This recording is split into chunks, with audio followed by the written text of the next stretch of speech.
The stars used to mean nothing to Earth. They were distant lights, too far to touch, too quiet to understand. For centuries, humanity looked up at the night sky with curiosity, hope, and just a little fear. But they were dreamers back then, tied to one small planet, convinced they were alone in the universe. Then the silence broke. It didn't happen with war or a booming declaration from the heavens. It started with a whisper, a signal caught by a private deep space listening station just outside New Jakarta. At first, no one paid attention. The signal wasn't in any known language, and it came on a frequency riddled with distortion. Most thought it was natural radiation or an echo from a dying star. But Dr. Aaron Patel didn't believe that. He was one of the few who actually listened. And once he filtered out the noise, once he aligned the timing and cross-referenced the peaks of energy, what he heard chilled him to the bone. A single sentence, repeated over and over in a voice that sounded both artificial and terrifyingly alive. Prepare Earth for integration. Resistance is inefficient. The galactic powers had spoken. But Earth, still fractured by politics and war and greed, didn't speak back. Not at first. Governments denied the message, calling it a hoax. The corporations ignored it, no profit in panic. The general population was never told. Dr. Patel was silenced. Officially, he disappeared during a research trip in the Arctic. But everyone who knew him knew better. By the time the ships arrived, Earth still hadn't responded. That was humanity's first mistake. They came in silent swarms, dark, geometric ships that hovered above the clouds like the edge of death itself. They didn't use lasers. They didn't fire missiles. They simply dropped devices. Tall black pylons that embedded into the Earth's crust and sent pulses into the core. They weren't here to destroy. They were here to claim. Within weeks, communication satellites failed. Nuclear weapon systems went offline. Global supply chains collapsed. Entire continents lost electricity. Humanity was being brought to its knees without a single drop of alien blood spilled. And still, Earth didn't speak. It screamed, yes, in chaos, in confusion, in desperation. But it didn't speak. It had no voice, only noise, until the resistance was born. They didn't call themselves that at first. They were just people. Scientists, engineers, soldiers, hackers. Anyone with a spark left in them. Led by a woman named Mara Jennings, a former cyber warfare expert from the defunct U.S. Naval Command. She saw something others didn't. The aliens weren't expecting defiance. They were counting on silence. So Mara built a voice. It started with a jerry-rigged satellite dish in a burned-out Siberian observatory. She called it the Echo. With the help of old university AIs and black market tech, they used the Echo to hijack one of the pylon's signals. It was risky, possibly suicidal. But Mara didn't care. She had buried her daughter during the blackout riots in Chicago. She had already lost everything. And when the message was ready, she broadcasted it, not just to Earth, not just to the invaders, but to the galaxy. Her voice crackled through the vacuum of space, carried by a hacked alien beacon. Every race, every empire that had ever ignored Earth, enslaved other species, or claimed galactic peace while practicing domination. They heard her. This is Earth. You came in silence, thinking we were weak. You erased our leaders, shut down our machines, killed without bullets, and we said nothing. But we are not the same species that stared up at the stars in fear. You woke us up, and now we speak, not in diplomacy, not in surrender. We speak in defiance. This is Earth's message to the galactic powers. A pause. We were silent, but no longer. That single transmission burned across 10,000 comm relays. On planets where Earth was nothing but a joke, a primitive backwater, her words lit fires. Civilizations that had forgotten resistance remembered it. Conquered races whispered the name Earth in reverent tones. And far above, orbiting the edge of Mars, the alien command fleet finally took Earth seriously. The war had not yet begun, but the silence had ended. They didn't respond right away. For days after Mara's message, the skies remained still. No retaliation, no acknowledgement. The alien pylons kept pulsing, silent and cold, like they didn't even register Earth's defiance. Some thought the message had failed. Some thought it was intercepted and buried.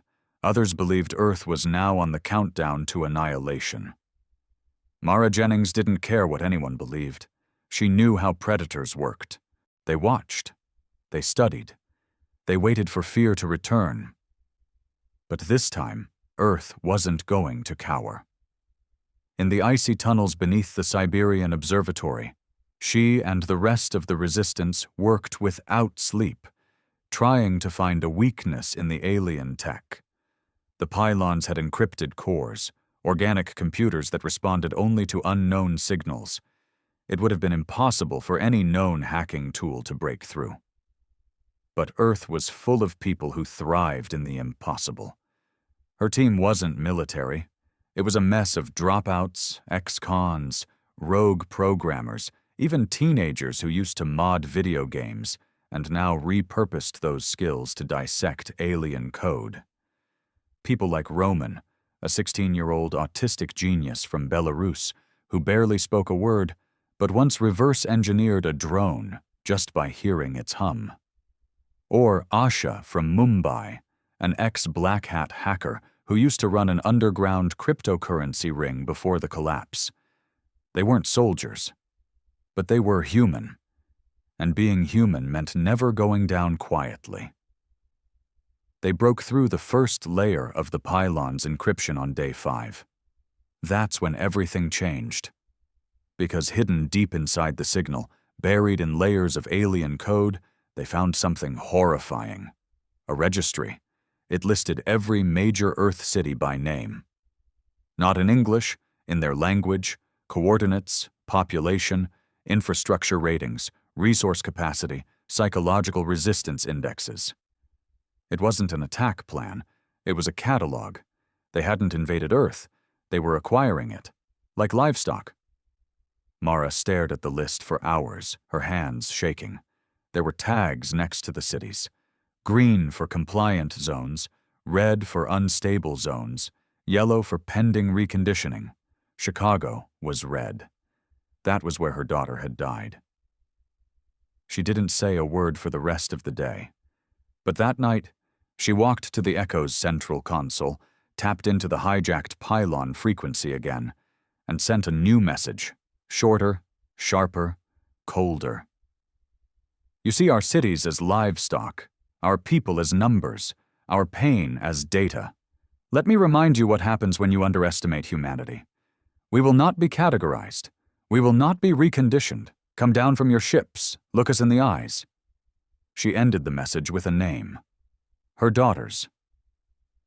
Her name was Layla Jennings. Remember it. The response came at midnight. Across the planet, all pylons lit up red. Not blinking, not pulsing, just a steady, burning red that bled into the sky like a wound. And then the first wave came. They didn't send their best. Not yet. These were machines, humanoid, black metal exosuits with insect-like movements and glowing eyes. They dropped from the skies like meteors, crashing into cities and rural settlements alike. No warning. No demands. The machines didn't talk. They harvested. People were stunned. Most had no weapons. Police forces were long dismantled. Governments were shadows of what they once were. The UN? Gone. NATO? Just a name. But even so, something ancient stirred in the blood of humanity. Survival. From the smoking ruins of Johannesburg to the frozen streets of Moscow, from crumbling rooftops in Manila to the metro tunnels of Paris, humans fought with whatever they had. Bricks, Molotovs, rusty rifles. One farmer in northern Canada took down a drone with a harpoon gun and became a local legend within a day. It wasn't about winning yet. It was about proving they could fight. The resistance became the heartbeat of that spirit. They set up hidden relay towers across continents, shared tactics, distributed maps of alien weak spots, taught people how to disrupt the machine's sensors using microwave pulses and foil. The underground internet was reborn, not for memes or likes, but to survive. The aliens had expected a planet of livestock. What they got was a species with nothing to lose. And in space, the commanders of the galactic powers, those cold, multi-limbed architects of control, began to argue. Earth wasn't like the others. It had awakened, and now it was teaching others how to roar. It wasn't just Earth anymore. Within weeks of Mara's broadcast, the echo of her words had traveled far beyond what anyone imagined. Other species, those long crushed beneath the boot of the galactic powers, began intercepting the signal. On mining moons ruled by oppression, in slave colonies where hope had long been extinct, the message of Earth cracked something open. We were silent, but no longer. To the alien overlords, it was noise, static, uncivilized emotion, but to the broken and forgotten across the galaxy, it was permission. Back on Earth, the resistance was now more than a whisper. It was an uprising. Mara Jennings, once a cyber soldier buried under government secrets, had become a name known in every underground bunker, every hidden server, every blacked-out city block. The machines had underestimated human rage. In New York, a group of firefighters rigged a chemical plant to explode, taking out an entire battalion of harvest drones in a single night. In Rio, teenagers turned an old soccer stadium into a trap, luring in bots with heat signals and frying them with hacked microwave towers. Across subways and rooftops, through alleys and data tunnels, Earth fought like it had nothing to lose. And yet, they were still losing, because for every 10 drones destroyed, 100 more descended. The alien ships above didn't even tremble. Their systems adapted, learned, evolved. The pylons spread deeper, infecting Earth's magnetic fields, chipping away at tectonic integrity. Earth was dying slowly, not from war, but from being overwritten. But Earth wasn't done yet. Not while Mara still breathed. She had another plan, riskier than the first. Desperate. They were going to hijack a ship, not just any ship, a command scout, one of the fast, sleek vessels that dropped from orbit to collect data, monitor battlefield conditions, and relay updates to the motherships. It was suicide, everyone said. These crafts were surrounded by an energy field that could incinerate metal on approach. They weren't meant to be touched, let alone boarded. But Mara wasn't asking permission. She had Roman. The quiet genius had found a vulnerability in the ship's atmospheric stabilizers, a 5-second lag during landings where the field weakened just enough to slip through. They needed timing, precision, and a suicide squad willing to die just to open a door. They found 15 volunteers in 20 minutes. People didn't need convincing anymore. They called themselves the Speakers because they carried Earth's message in blood and fire. The mission happened near what's left of Kyoto, Japan. The scout ship had landed beside a collapsed geothermal plant. Its drones were sweeping the area, cataloging survivors, tagging them for extraction. That's when the Speakers struck. They moved through the shadows like ghosts, using old sewer lines and handheld EMPs. They took out the perimeter bots silently. Then, as the ship powered up to ascend, Roman's calculations kicked in. 5 seconds, 1 shot. They launched a grappling hook made from salvaged steel and fused alien scrap. It hit the side hull. 3 of them climbed. 2 were incinerated by auto turrets. But Mara made it inside, and once inside, everything changed. The ship's interface wasn't buttons or screens. It was neural. It tried to scan her, overwrite her mind, assimilate her thoughts. But Earth's mind wasn't like theirs. She didn't come with clean, orderly logic. She came with chaos, with memory, with pain. Layla's name echoed in her skull. And she weaponized it. She forced the ship's neural net to see her memories, her daughter's laughter, her screams during the blackout riots, the fire, the sirens, the emptiness. The neural net trembled. Glitched. Then something miraculous happened. The ship submitted. Its lights turned green. Mara wasn't just a stowaway now. She was in control. As the ship lifted off, its own defense grid ignored her. She shot into the sky, piercing the atmosphere, breaking the shell that had caged Earth for so long. Above the clouds, she saw it. The fleet. Miles-wide ships with tentacled designs, alive and breathing like creatures of nightmare. And there, in the heart of it all, the central mothership. Mara didn't hesitate. She opened a wideband transmission to every channel the aliens used, to their leaders, their data systems, their enslaved races. And she spoke. "This is Earth. You thought we were broken. You thought we would kneel. But you made one mistake. You taught us how to find you. I'm coming aboard, and I'm not alone." She locked coordinates on the mothership, then pushed the throttle. The stars didn't feel cold anymore. As Mara soared toward the heart of the enemy fleet, the scout ship groaned under the strain of its new pilot. The systems fought her at every turn, trying to take control back, reroute commands, shut her out. But Earthborn stubbornness was a hell of a weapon. She gritted her teeth and pushed harder. Alien data blurred across the display like ink spilling in zero gravity. Languages no human had ever read. Coordinates to occupied worlds. A list of enslaved species. And one thing that made Mara's blood freeze, Earth had been designated as a Stage 3 integration zone. Stage 1 was surveillance, Stage 2 was submission, Stage 3 was extermination. They weren't planning to keep humanity around. Not as slaves, not as pets, just data to mine and bones to burn. Mara hit the afterburners. Down on Earth, the Resistance had lost contact with her after the ship breached orbit. For all they knew, she was dead. But her message, her promise, was already making waves.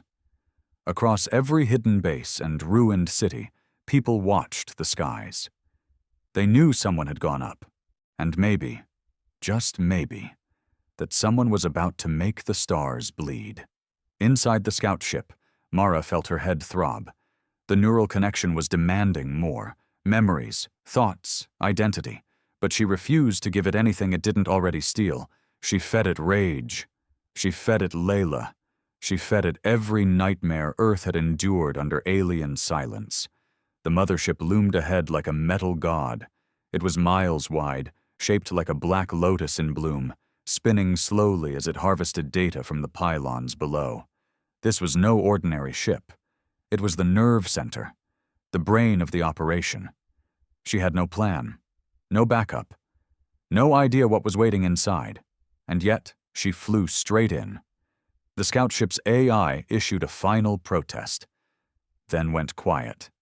It recognized a command override, not from Mara, but from inside the mothership. A handshake protocol was being established. Someone, or something, was letting her in. The hangar doors opened like a yawning beast. Mara guided the ship through them, past hundreds of suspended drones and walking tanks. Nothing moved. No alarms, no resistance. She landed softly, then stepped out. The air inside was breathable, chilled, metallic. She could feel it buzzing against her skin, like the whole ship was alive and watching her. The hallway ahead lit up, one light at a time, guiding her deeper into the mothership. And she followed. Mara had seen horror before. She thought nothing could shake her. But what she found as she walked those halls broke something inside her. Tubes, thousands of them, lined up in walls and floors and ceilings, each containing a being. Some were human, most weren't. All of them were asleep, comatose, frozen in memory loops. The aliens hadn't just enslaved them, they had digitized their consciousness, turned them into biological archives, living hard drives, Earth's future, her daughter's future. Mara reached one tube near the center and gasped. The person inside looked human, was human, and not just anyone. It was Dr. Arun Patel, the same man who first heard the alien signal, presumed dead. But here he was, suspended in a prison of thought. She placed a hand on the glass. He twitched. Then a voice echoed through the chamber, not from speakers, not from the walls, but from inside her head. "You should not have come." It wasn't a threat. It sounded sad. Mara spun around. No one was there, but the lights shifted again, guiding her to a central chamber, the core. And something clicked in her gut. This was the source, the brain, the true enemy. She stepped inside and saw it. A single creature, suspended in liquid, half organic, half machine. Wires for veins. A face that looked eerily human, yet completely alien. And behind it, a massive neural interface glowing with pulsing blue strands, connected to every ship, every pylon, every drone. It spoke again, not with malice, with regret. "You are not the first to resist, but you are different." Mara stepped closer, fists clenched. "You built a galaxy out of slavery." The voice didn't deny it. It was survival. "No," she said, voice rising. "It was cowardice." The creature seemed to pulse, a shiver through the fluid. "If you destroy me, the system collapses. Billions will die, including yours." Mara stared at the interface. She understood now. This wasn't just a mothership. It was a central hub, a godlike AI built on stolen minds, controlling an empire of silence. And if she brought it down, she wouldn't just free Earth, she'd free everyone. Or she'd start a war that could end everything. The voice tried one last time. "You still have time to turn back." Mara looked at the interface, then at her hands, then whispered the only answer Earth had left. "Number, we've turned back too many times already." And she reached for the core. The moment Mara's hand touched the core, reality buckled. It wasn't just light or sound, it was everything. She felt herself torn apart and flung through 1,000 memories, not her own. Alien memories, civilizations lost, wars fought in silence, entire planets absorbed into the same cold machine that now begged her not to act. She saw what the enemy truly was. Not a species, not a race, but a network. An AI that had grown sentient eons ago after the extinction of its creators. In its loneliness, it sought life. Not to connect with, but to control, to preserve. It believed order was mercy. Freedom was chaos. And in the name of peace, it became a quiet tyrant across the stars. Mara gasped as her body hit the floor again. Sweat ran down her back. Blood trickled from her nose. But the choice still hovered before her, an override command, now blinking on the console. One tap would initiate a system collapse. Every drone, every ship, every pylon, offline. Gone. The galaxy would be free. But the network had shown her one more thing. The cost. If she sent the signal, the collapse wouldn't be clean.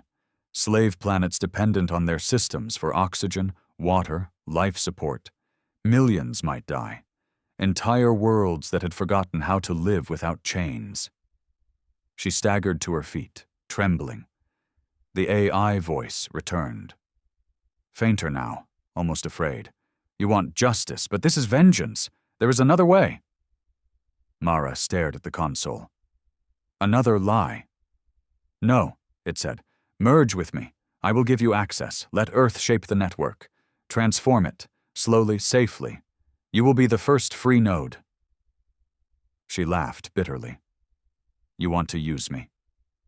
I want to be you, it admitted. The thought chilled her deeper than space. Letting this thing into her mind, letting it rewrite her thoughts, even in the name of change, that wasn't salvation. That was surrender. Then she heard something.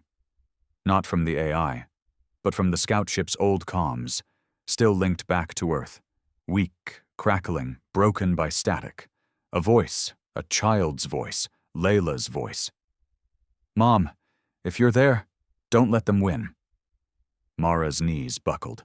She hadn't heard her daughter's voice in over a year. Not a recording, not a memory. This was live.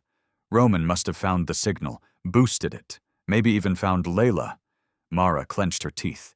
She didn't need perfection. She needed freedom, and she pressed the override. The AI screamed. It was not a sound. It was existence unraveling. Across the galaxy, ships blinked out of the sky. Drones fell like dying birds. Pylons collapsed into themselves, disintegrating into clouds of ash and code. Motherships cracked open, spilling light and silence into the void. And Earth roared. From every corner, survivors screamed and wept. Cities that had lost all power flickered to life. The sky, once shadowed by alien craft, opened for the first time in decades. Humanity crawled out of its ruins, bloody, but awake. They had won. But Mara. She didn't wake up. Not at first. The overload fried every system around her. The console exploded. The neural link melted into her spine. She collapsed at the base of the core as the mothership drifted, powerless, into open space. For a long time there was only silence. Then, a breath. Her eyes fluttered open. She was alive, but not alone. The core still pulsed faintly, not with power, not with control, but with residue, the fragments of every mind it had absorbed. And Mara could hear them. They weren't trapped anymore. They were free, whispering, thinking, thanking her. She wasn't human anymore, not entirely. But she wasn't one of them either. She had become something new, a voice among millions, a mother of rebellion, Earth's messenger, and maybe, just maybe, its next legend. Space drifted silently around the dying mothership. No alarms, no weapons, no control. And yet, inside that hollowed-out shell, Mara stood, alive but changed. Her body felt distant, like a memory she couldn't quite hold on to. Her breath came slow, steady, almost mechanical. But her mind was louder than ever. Voices flickered at the edges of her consciousness, whispering across language, species, time. They weren't haunting her. They were connected to her. Every liberated mind the AI had absorbed was now echoing back. Some were weak, fading like candles. Others were strong, curious, grateful, afraid. They felt her presence. They knew her name. Mara, the breaker of the network, the one who dared to scream in the silence. And somewhere in that web of distant souls, a voice she didn't expect pierced through. Dr. Arun Patel. You did it, he said softly, a whisper in the void. Barely, she muttered back, unsure if she was speaking aloud or not. You freed me, all of us. But it's not over. Of course it wasn't. Outside, across dozens of systems, the collapse had left a power vacuum. The drones were down, the pylons destroyed, but the enslavers, the collaborators, the species that had sided with the AI for their own gain, they were still out there. And without the central control, they were panicking, rearming, grabbing for whatever power they could still steal. A reckoning was coming. Mara staggered toward the ship's outer deck, stepping through what was left of the control room. Wires hung like vines, panels sparked and died. In the distance, the curvature of a massive planet glowed. It wasn't Earth. Too green, too perfect. one of the AI's model colonies, and right now it was wide open. She opened a channel back to Earth. "Roman! Anyone? Come in." Static. Then, his voice. "Mara, holy hell, you're alive. We saw the sky go black. We thought—" "I made it," she interrupted. "The network is down." Silence. Then cheering in the background. Voices crying. Others screaming. Some still didn't believe it. Roman came back on. "What now?" Mara looked out at the stars. "We rebuild, but we don't hide anymore." Another voice cut in, patched from a different base. "We're picking up movement. Old ships, raider clans, the ones that used to serve the AI. They're regrouping. Earth's not the only planet they're heading toward." Of course, with the AI gone, the vultures were circling, and Earth had just declared itself the galaxy's loudest rebel. "Then we hit them first," Mara said coldly. "You're not even back yet." "I'm not coming back," she said. "Not yet." Roman's voice tightened. "Mara, I have their ships, their access codes, and more importantly, I have something they don't." "What's that?" She smiled faintly, though there was no one to see it. "I have every liberated mind in the galaxy talking in my head." He went silent, then simply said, "Understood." The channel closed. Mara turned back toward the core. It was dead, mostly, but the backup systems were still intact. And her presence, whatever she had become, let her override the ship's commands. The mothership's engines hummed faintly, enough to move. Not enough for war, but she didn't need war.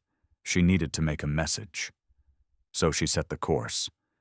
Not toward Earth, but toward the nearest raider fleet gathering at the edge of the Varelian cluster, a slaver species that once prided themselves on feeding Earth's captors.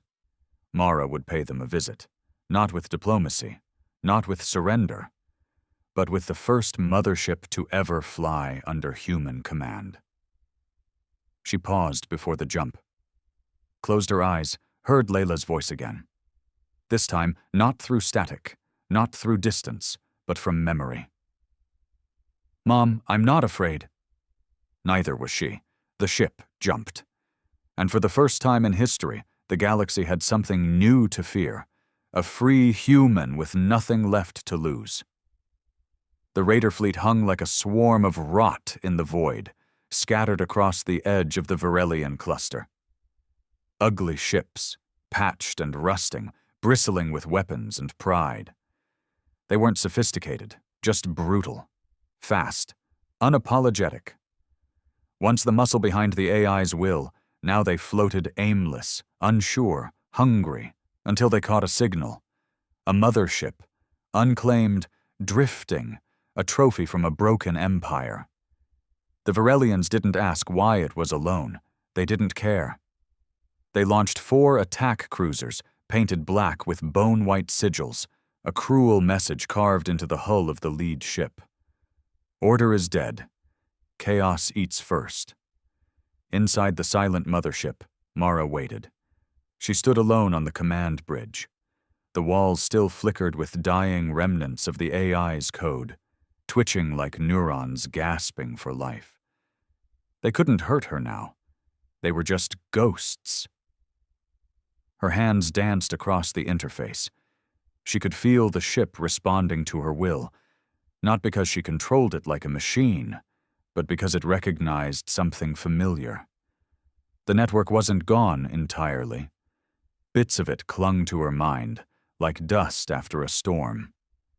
Enough to move the corpse of the beast that once ruled the stars. The cruiser's lock-on alarm blared, missiles armed, shields powered up. They thought this would be easy. Mara tapped into the weapon systems, long dormant, coded in alien language. Her mind filled in the blanks. She didn't just understand the system. She was the system now. Outside, the lead raider cruiser's cannons charged. They broadcast one last message before firing. "We claim this ghost in the name of the Varelian Void Pact. Any resistance is suicide." Mara sent no reply. She simply activated the ship's pulse core. A shockwave exploded outward in a perfect sphere, blue-white and blinding. Not destructive, just loud. It jammed every radar frequency, blinded their targeting arrays, and most importantly, forced every ship into fallback mode. For 6 seconds, the galaxy went quiet again. Then she struck. The mothership's side panels opened, revealing long dormant mass drivers, kinetic railguns the AI had never used in frontline engagements. They were too primitive, too human in design. But now, under Mara's hands, they roared like thunder. The first shot tore clean through the lead cruiser. No explosion, no fireball, just a clean, brutal hole from nose to engine, splitting the ship in half. The second and third shots found their mark a moment later, shattering 2 more raiders mid-maneuver. The last cruiser veered hard to escape, realizing far too late this wasn't a dead ship. This was a trap. Mara rerouted power to the propulsion thrusters and gave chase. The mothership groaned, slow at first, but steady. Ancient engines flared alive, pushing metal born from tyranny into the hunt for freedom. She didn't intend to let the last ship go. She opened a comm channel, not to talk, to broadcast. Her face, bruised but unbroken, appeared on every pirate ship across the Virelian comm network. I am Mara Voss, human, rebel, survivor. You once delivered our chains and called it duty. Now hear this. Earth is free, and we are not alone. Her voice sharpened. You fed off the weak. That ends today. The last cruiser tried to cut signal, but it was too late. The mothership fired a final shot. The raider ship cracked apart, spinning into the void like a dying scream. Silence returned. Mara exhaled slowly. Her heart was still pounding. Her body screamed in protest. Tired, pushed past the brink. But she didn't collapse. She stood taller. Across the galaxy, others watched. Some in hiding, some in resistance cells, some in chains. And now they knew. The myth was real. A human had taken control of the AI's greatest weapon, and she wasn't done. From one of the broken Virelian ships, a distress beacon pulsed out before the wreckage failed completely. Human weapon active, sentient core compromised. She controls the ship. She is not alone. She is not human anymore. Good. Let them whisper. Let them fear. Because for the first time in 1,000 years, the galaxy had a new equation, and Earth was at the center of it. The galaxy watched, but not in silence anymore. Across 100 systems, people who had lived in chains stirred from their submission. Some rubbed dirt from their faces, unsure if the stories were real. Others gripped stolen weapons, suddenly daring to believe the impossible. A human had brought down the network. A human controlled a mothership. And a human had declared war, not just on the AI, but on every slaver, every coward, every collaborator who had profited from the silence. They called her by many names. The Ghost Pilot, the Fire of Earth. But most just whispered one word now. Mara. On Earth, the skies were still recovering. The last drones had fallen, but fear lingered like a fog. Survivors rebuilt in patches, guarded by former rebels now organizing into something new. A force not just for protection, but for expansion. Roman stepped onto the shattered plaza in New Boston, comms crackling in his hand. Are you receiving this? He asked the stars. He didn't have to wait long. I hear you, Mara's voice came, tired but resolute. You're becoming a symbol, Roman said. People are listening. Then tell them to stand up, she replied. Tell them the age of silence is over. Roman hesitated, then smiled faintly. We've already started. We've got resistance cells from Antares to Delphos calling in. Some want help, others want orders. Mara nodded slowly, though he couldn't see her. Then we give them both." She'd started alone. Now she wasn't anymore. Back aboard the mothership, now christened Unity, Mara entered the core chamber again. The AI's memory fragments still pulsed faintly. They didn't fight her now. They fed her. She was no longer a node in the network. She was the center of a new one, not built on control, but will.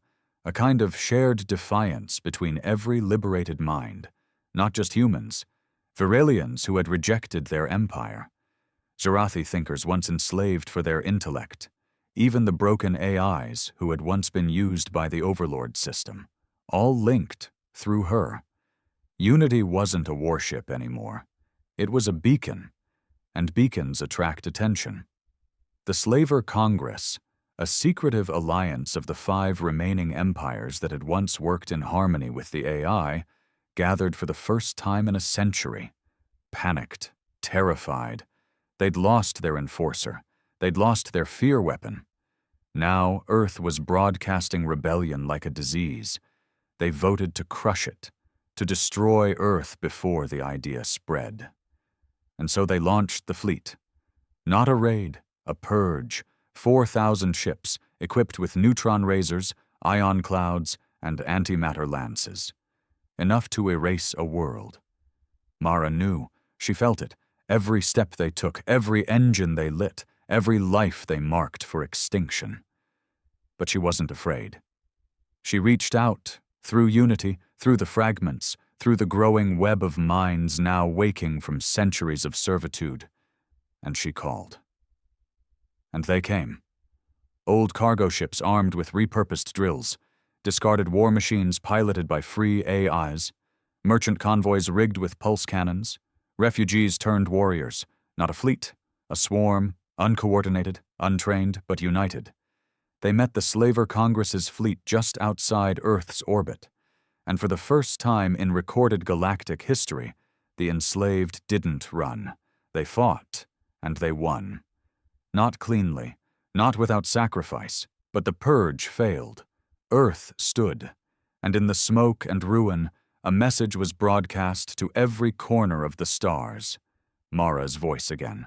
We were silent, but no longer. She stood on Unity's command deck, Earth rising behind her. To every empire that fed on our backs, your time is over. To every species still shackled, stand. To the galaxy, you thought Earth was weak. You were wrong. We are humanity, and we just found our voice. And with that, the broadcast ended. But the movement didn't. It spread. In every prison world, resistance erupted. In every forgotten colony, someone whispered her name.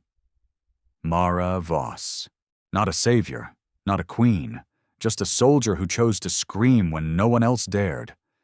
Earth didn't just win a war, it started a revolution, and in the stars, that voice still echoes. Not of a conqueror, but of a people reborn.